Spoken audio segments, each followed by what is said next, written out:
Hello and welcome to the two-man power trip of wrestling. I'm your host, JP John Paz. With me today, very special guest, former WCW World Heavyweight Champion. He's been a tag team champion in WCW, WWF, IWGP, you name it. He's been a tag champ there. WWE Hall of Famer, Mr. Scotty Steiner. Big Papa Pump. Welcome to two-man power trip. How you doing? Hey, what's up, man? I don't know if you can see that in the background. We got a little wrestling going on. Oh yeah, yep. Dual What's match between Iowa and Nebraska. Oh okay? What's going on with you? You must be happy. Michigan won the title. Oh yeah, no, it was a good game, and then they blew them out, you know. But did you see the Washington coach is now coaching at Alabama now? Whoa, I didn't see that. Wow. Said he accepted the job. So I mean that's what the ESPN's reporting. So, Wow, but that was quick. Saban is gone, and they got a new coach just like that. Wow.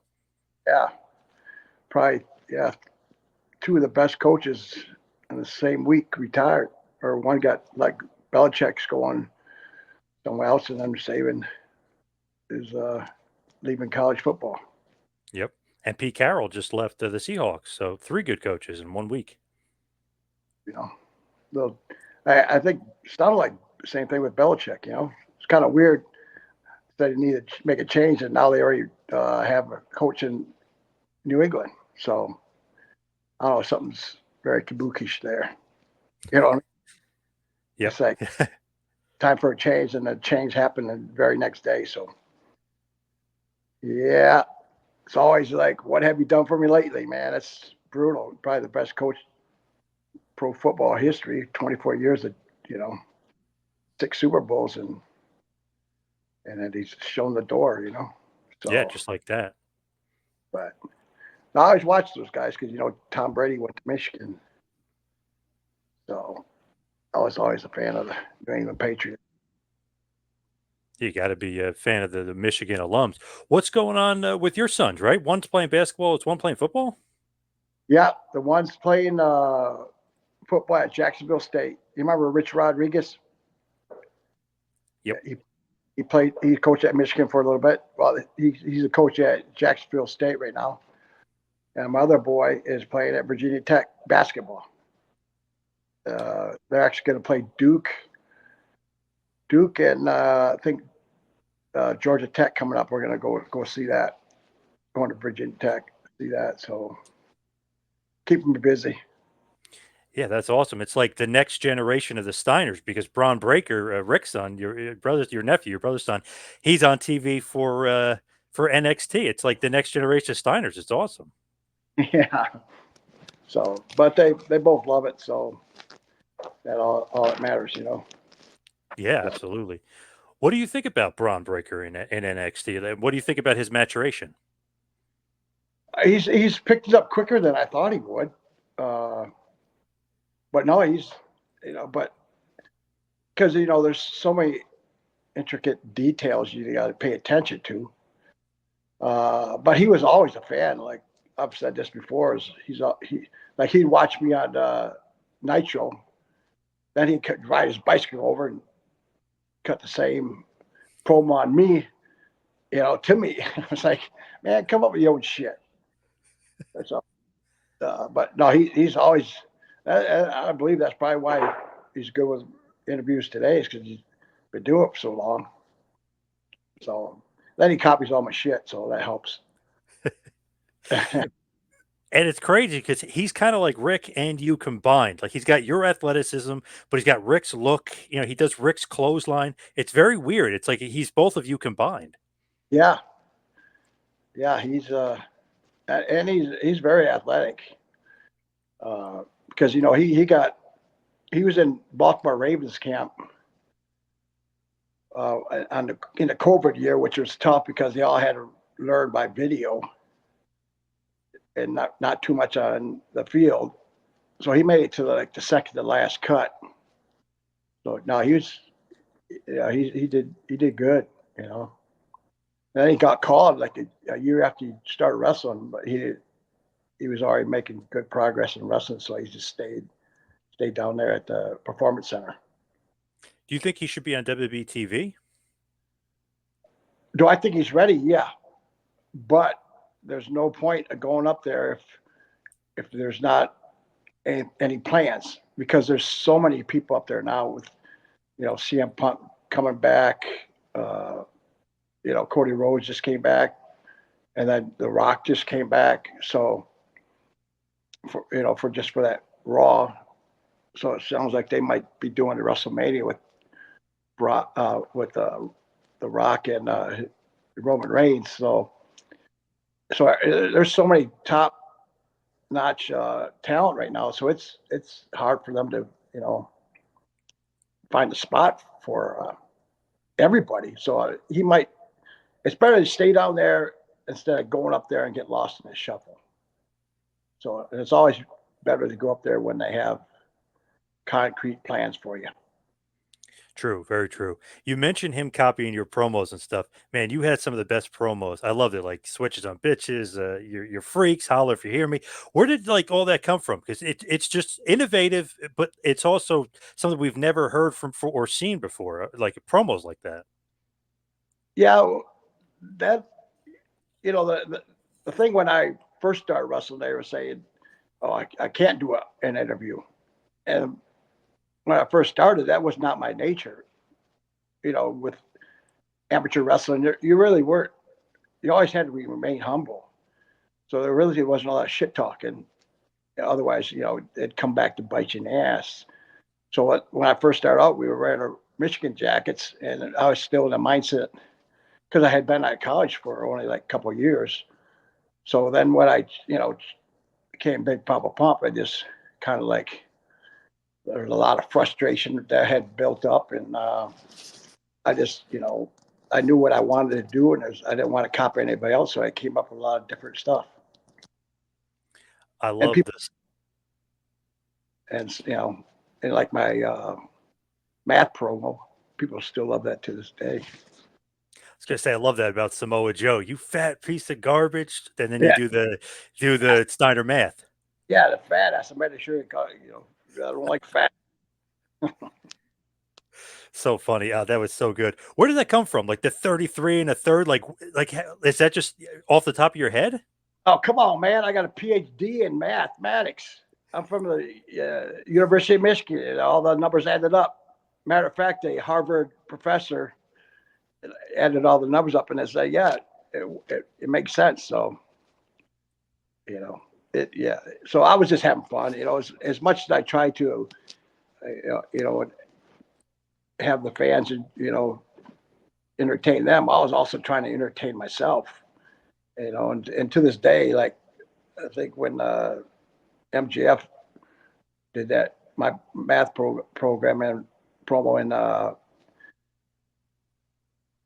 AEW, I mean, it made me laugh. So, it's, to this day, I still laugh about it. So memorable. People still post it everywhere online. I mean, everybody still, tries to quote it and stuff. It's so funny. Yeah, like Wendy's used it as one of their online promos, and I think somebody else did. So, yeah, it caught on, and it's still around to this day. And it's great at that point too, because it's like, oh, this, Scott still have it. He's been wrestling for 30 years, or not 30, but 20 years almost. It was a long time. So you feuded with Samoa Joe at that point. You and Samoa Joe had some unbelievable matches together. Yeah, no, he was. That was the whole thing. I think I wrestled him before we were in the Main Event Mafia. Then I think then we wrestled when we were in the Mafia. So yeah, we're trying to build those guys up. Him, AJ, a couple other guys. But they were the two mainstays. What was the experience like just as far as the Hall of Fame this year? Because I was very curious because you weren't in for years, should have been in earlier. So what was that like being inducted into the WWE Hall of Fame? Uh, that was great. Uh, I was wrestling in the background. I got inducted to Dan Gable Hall of Fame in Iowa, and then, but when I got a call from WWE, the fact that Bronson was the guy to introduce us was made all that more special. So it was a good night. Were you surprised to get that call, like to be in the Hall of Fame? Because it's felt like many years in the making. Yeah, that was uh, self-induced. I was, after I had went up to the WWE after they bought WCW. You know, I went up there hurt, didn't have the, wasn't as mobile, and then I was pissed off, and it took a while for me to, get over that because I don't know, man. But it's never good to hang on to that stuff. So, and plus, since Bronson was there, it made it that decision that much more easier. Man, if you look at it, Steiner brothers, Hall of Fame, easy. Like you said, Dan Gable too. But like anywhere you go, you guys are Hall of Famers.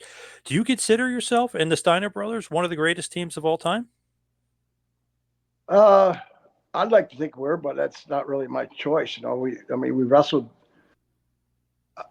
in an era where it was, some of the best tag teams. We wrestled all of them pretty much. Wrestled, Road Warriors, Doom. They went. Unfortunately, when we went up to WWF,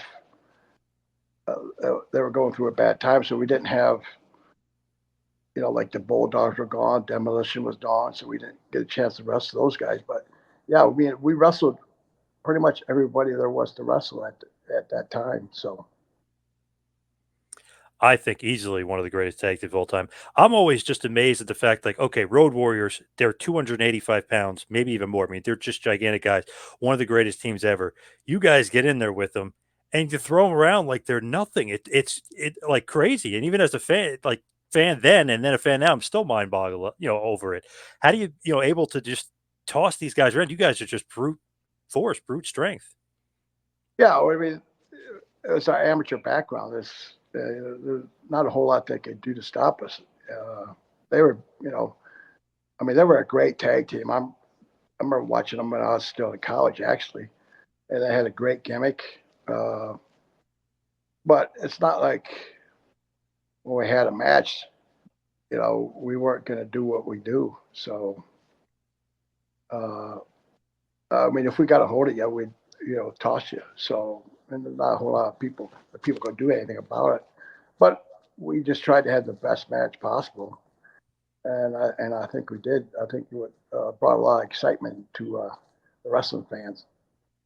Yeah, you guys always had awesome matches with the Road Warriors, and I was buddies a little bit with Animal, and I would joke around, but like, man, the Steiner brothers used to throw you around. He's like, well, what are we supposed to do? He's like, we could throw them around too, but what are we supposed to do? You know what I mean? Like he couldn't do anything about it, kind of. Right. No, both Hawk and Animal, really sad that they're not here anymore. I mean, I went to Animal's funeral, which is, that it really sucks, because we were friends, man. I bought one of his cars from like in Continental when I first came to WCW, and then we used to ride with Hawk and Animal a little bit. Most of their road trips were with Lex and Sting. So no, they were cool guys, man. And like it was tough when they're not not here anymore. They were great, and I also loved you guys when you guys would wrestle the Nasty Boys. Man, Havoc 90. Oh, one of the best matches ever.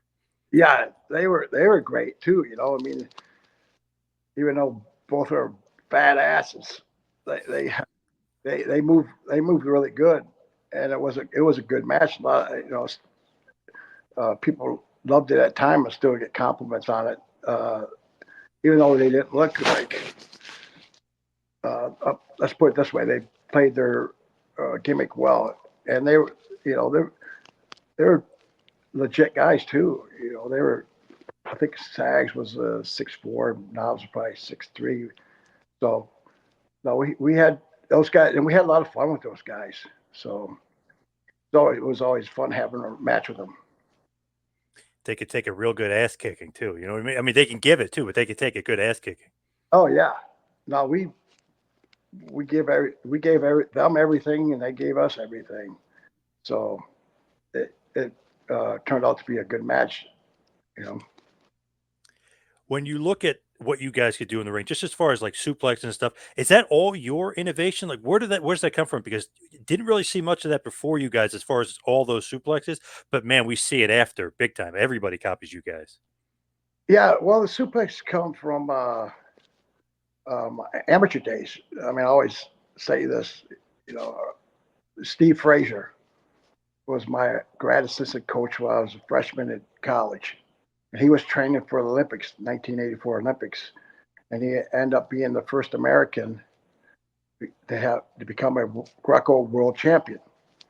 So of course, when I got there, I was, you know, I weighed less than he did, and I really didn't like Greco, but I was forced to learn it just so I, give him some practice. He need, you got different practice partners. So a lot of those throws was the one that what I learned from him. So then I just incorporated into professional wrestling. And yeah, like you said, a lot of those suplexes weren't done before. Like my step around suplex, it's not done because it's a little different.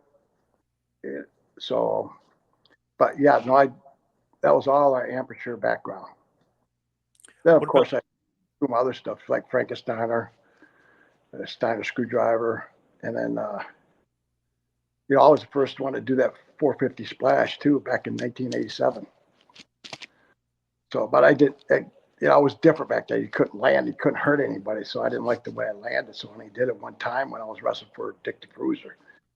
So look it up, Google it, man. yeah, 1980 450 it's splash. on it's on YouTube. It's amazing. It's like, oh my god, how could a guy that big do that move? It's nuts. Yeah, and now you see guys when they do this 450 splash, just land on the guy. It's like, I mean, I couldn't do that at 250, 260 pounds. So had to hit my feet first, and then when I watched it back, I really didn't like it. So that was the first and only time I used it. And you used to And do this awesome thing. It was like almost like a sack of shit toss, but you wouldn't throw the guy over. You would literally hold on to him and flip over, standing flip with the guy and land. yeah, I did that. I did it a lot. And then I started, sometimes I land on the top of my head, So after doing that a few times, I stopped doing that. I mean, I actually did it off the second rope one time. So, but uh, yeah, a lot of stuff. I was just trying to be innovative, doing something different, anything to stand out. Yeah, the Frankensteiner. God, everybody remembers that was the best. My favorite's probably the Steiner screwdriver. I love that. The height and then boom. Yeah, it definitely looked devastating. So, but as far as the Frankenstein, a lot of some people call it the Hurricane Rana, which is, you know, that's always because bullshit. Mike Tenay came from Mexico, so like it started there. Bullshit, man. If you can find a Frankensteiner before I did it, you show me videotape because the Frankensteiners when I throw them off the rope, come back, jump up, and flip them over. That's Frankensteiner. So it was never done before, and so prove me wrong. Because And, other people try to take credit for something, but luckily everything is on tape.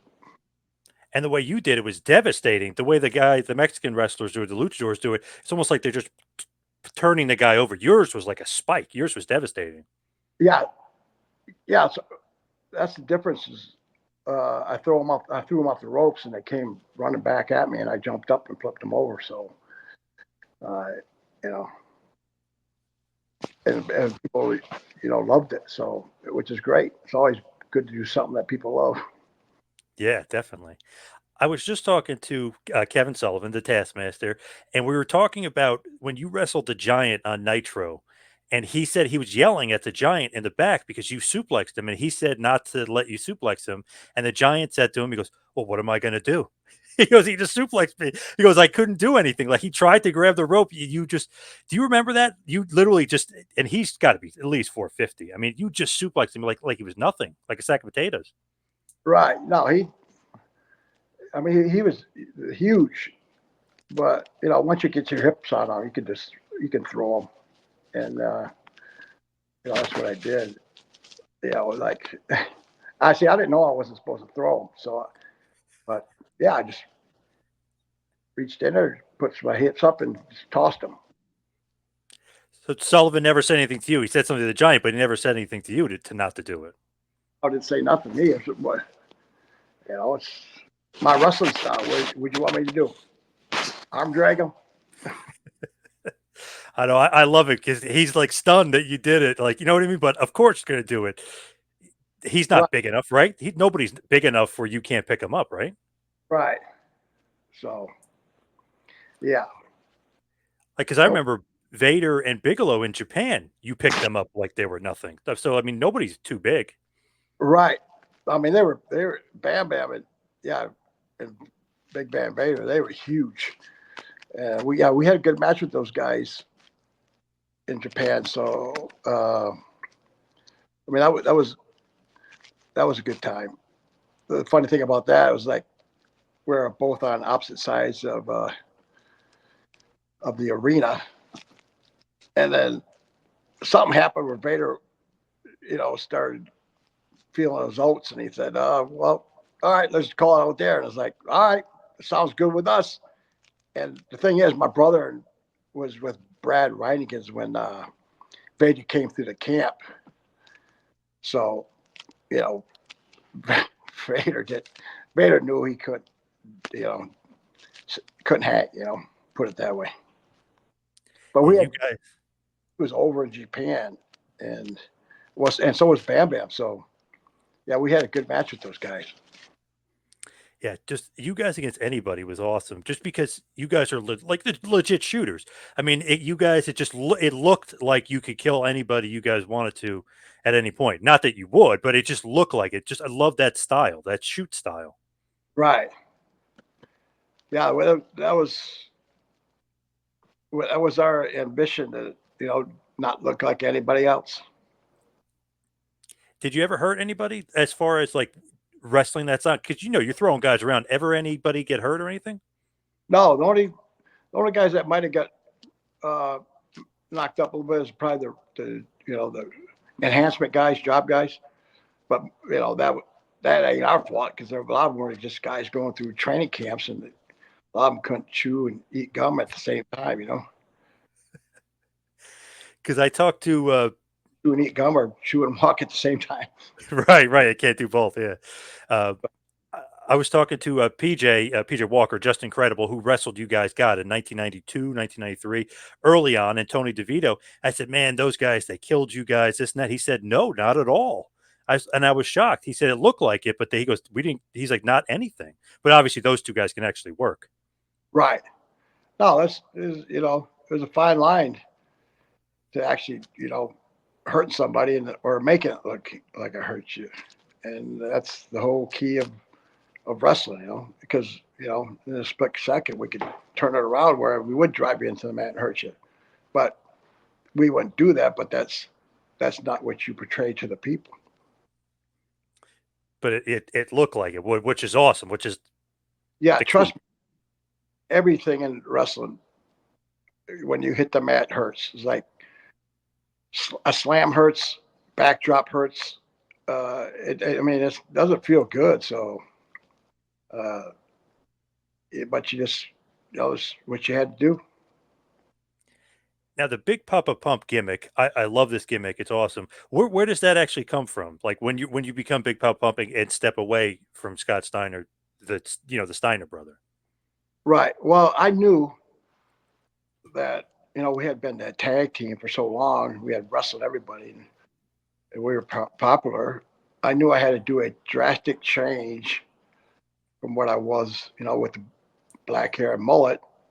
Otherwise, people would see me as the same. So that's when as soon as I turned on my brother, we were in California. The next day, the next morning, I went to a salon and, you know, bleached my hair, bleached my goutee, and then I showed up. And when I showed up, believe it or not, a whole lot of people didn't recognize me. And a lot of the announcers didn't recognize me either because I didn't really tell anybody I was going to do it. The only one person that knew was I ran it by Eric Bischoff. So yeah, it's just something I changed the way I looked. I changed my wrestling style.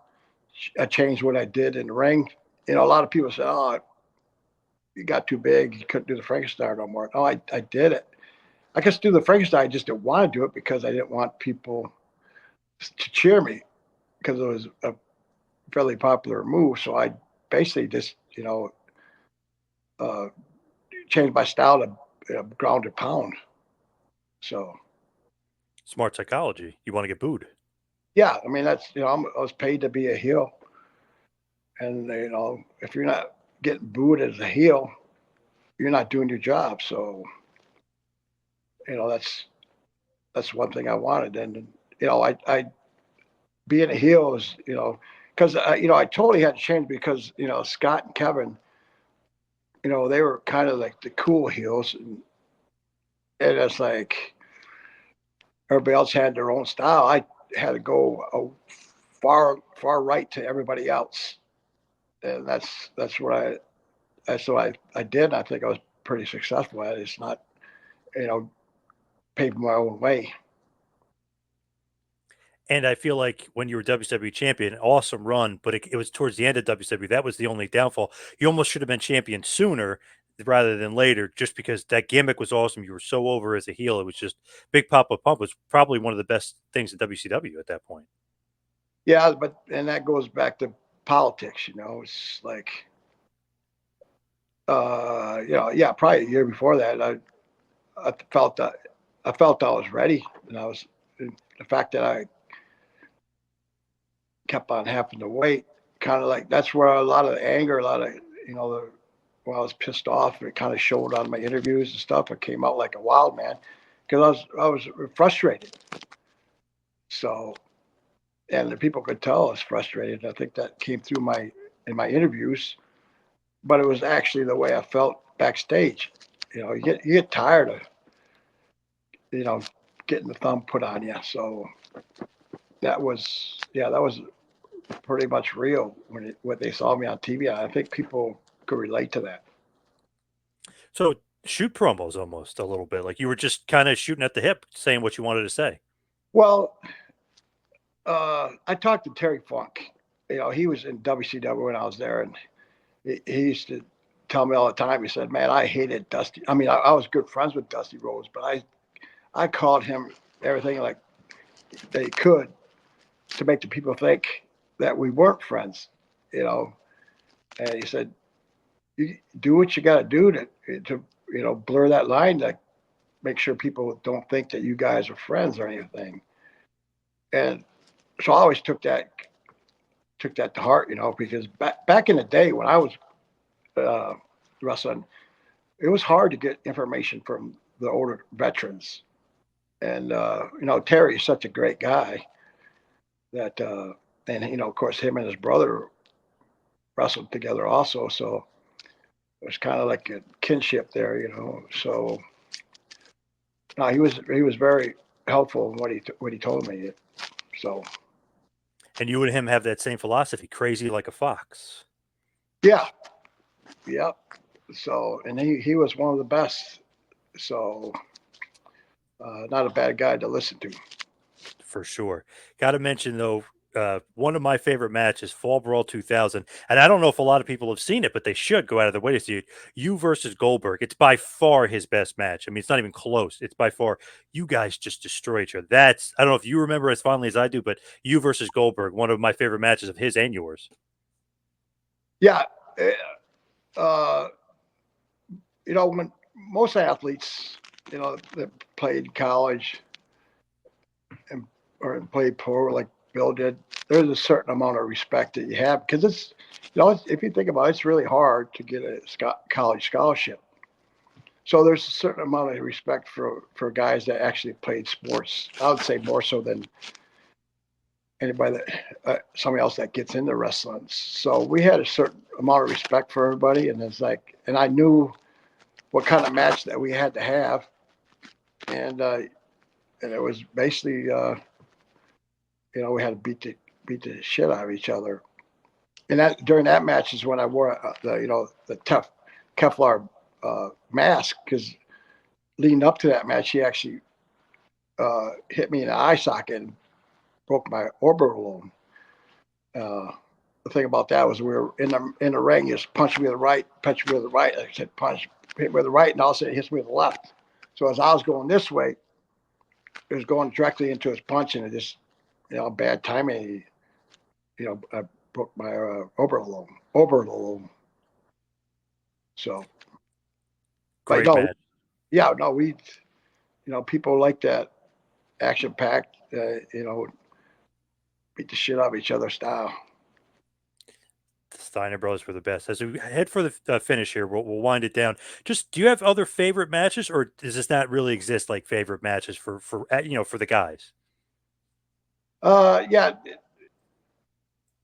usually when you're at that level, you can have pretty much good matches with everybody. But I think anytime that, like, the favorite matches when they won a world title, won a world tag team titles, or when we went over to Japan and won the New Japan Pro Wrestling titles, or uh, or like when you wrestle in front of the largest attended festival in North Korea, where it was Oh yeah. 185,000, 3 nights in a row. I mean, that was an amazing experience. And of course, there's everybody seemed to like that.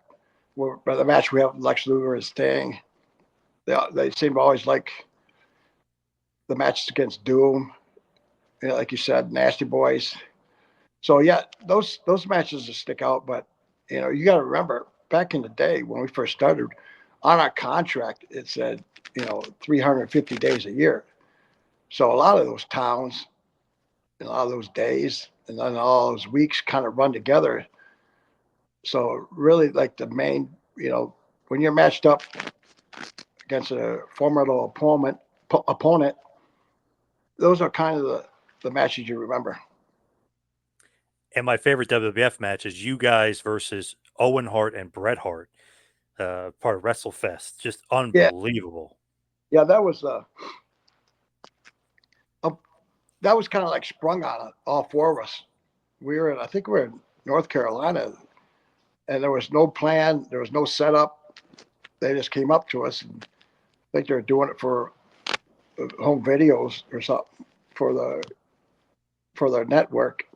And they just threw that match out there. So we did what we did, and of course, they were brothers, and they were great a tag team too. So yeah, we had a good match. I mean, I think it could have been better if we actually could have planned for it, and had at least somebody tell us it like a day or two before. But yeah, as soon as we got there, it was like sprung on us. So we did what we did, and so people still loved it. But I always thought it could have been better.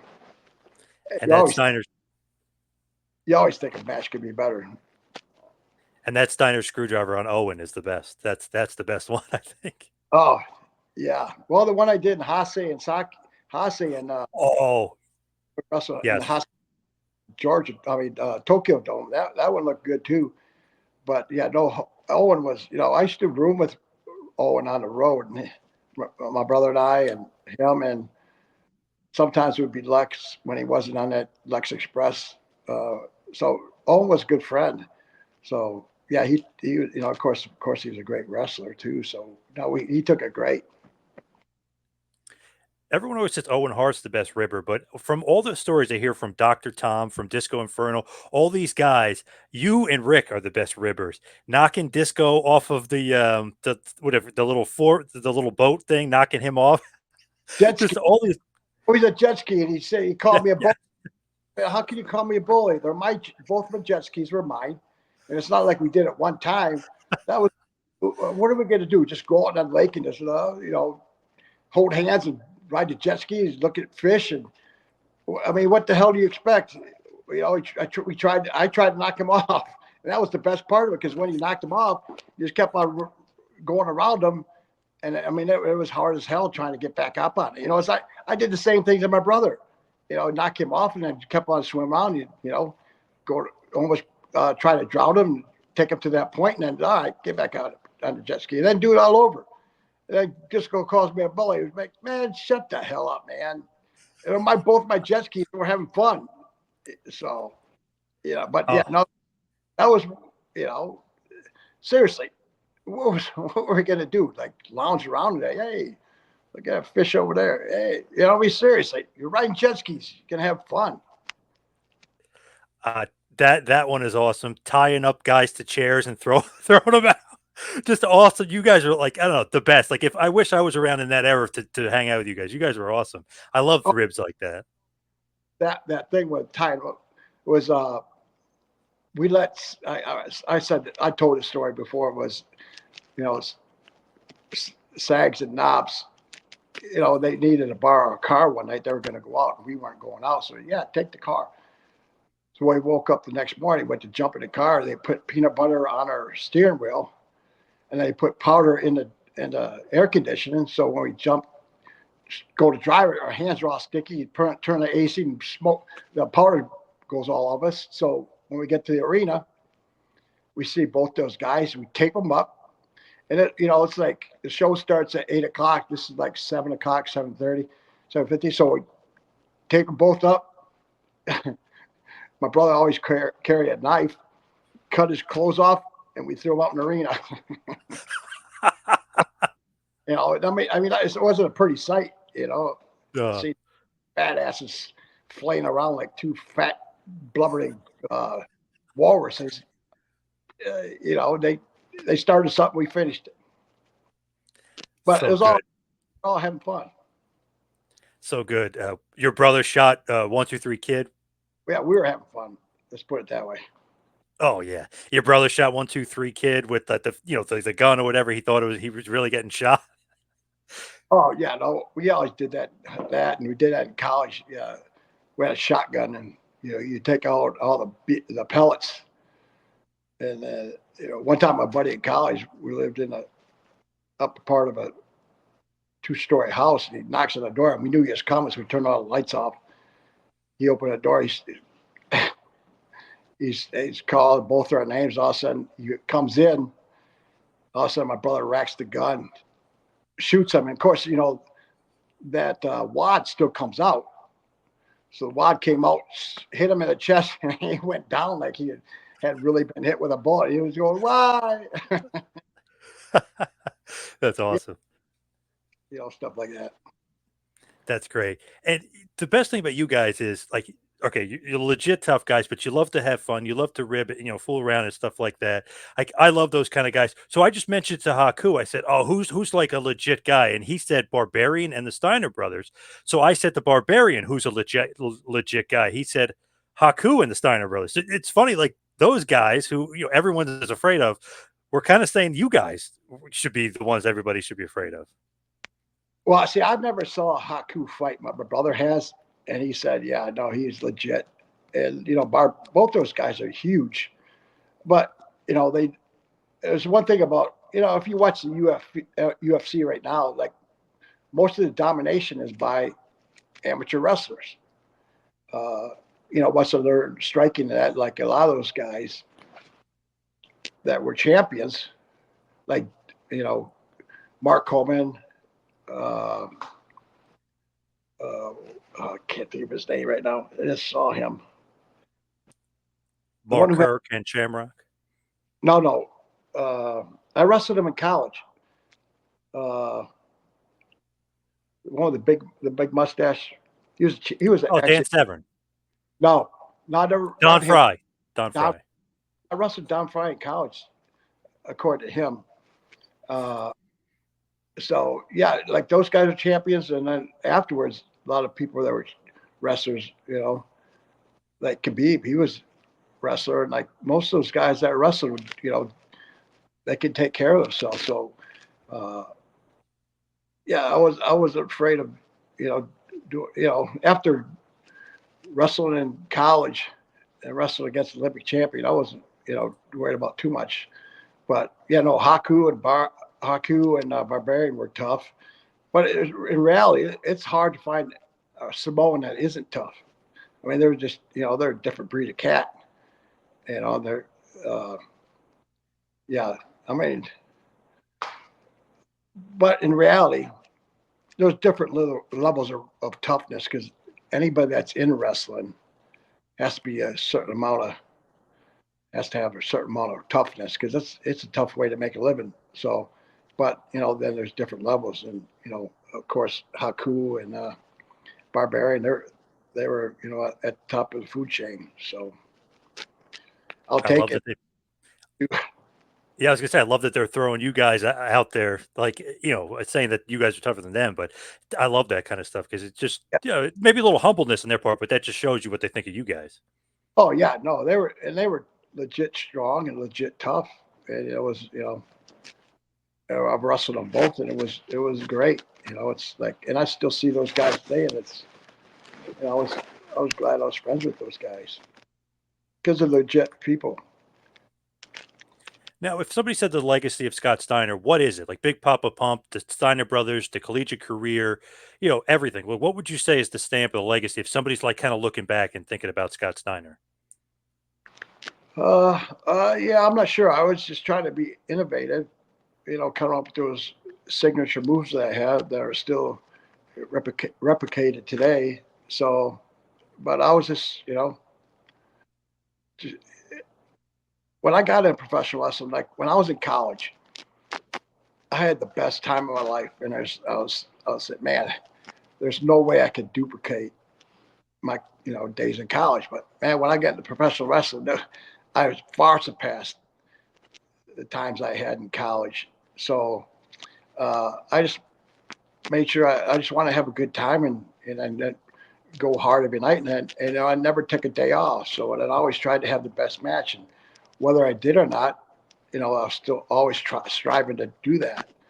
So uh, it's really not my place to say where I should be. It's to say that's for other people, and if I'm remembered, I'm glad that people remember and appreciate what I did. That's why I like going to these Comic Cons and wrestling conventions because it gives a chance for me to talk to the fans that the people, the matches and stuff that they really liked and what happened when.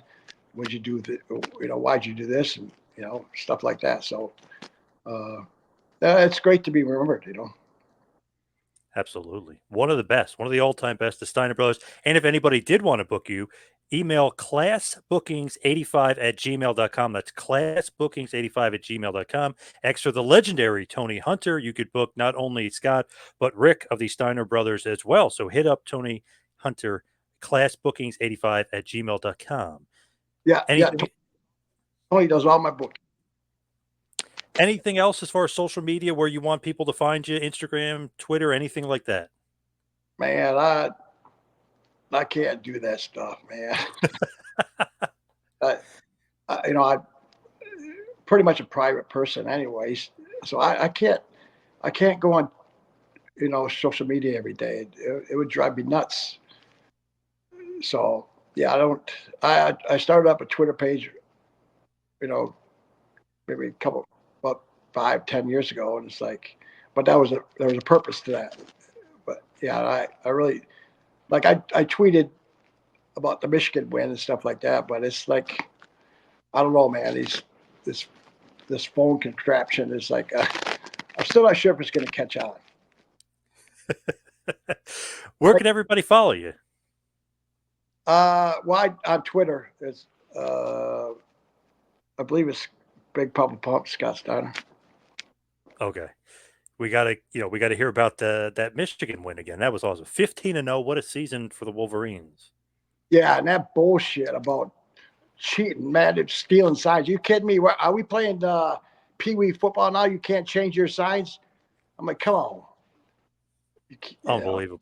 I think Yeah, that motivated Michigan though. Michigan versus everybody. That pissed them off. yeah, You know, come on, that's such panty Annie bullshit. That really motivated them.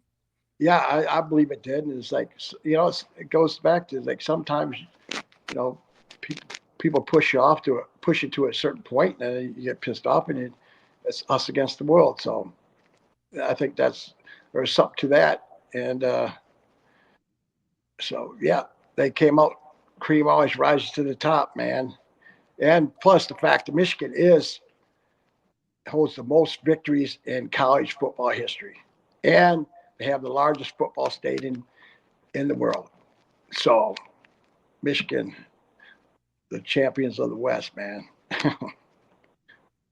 Hail, hail to the victors, champions of the world now, right? Yeah. Yeah. So, All right, Scott, thank you. Thank you so much for all the time tonight. Really appreciate it. oh yeah, no, thanks for having me, man.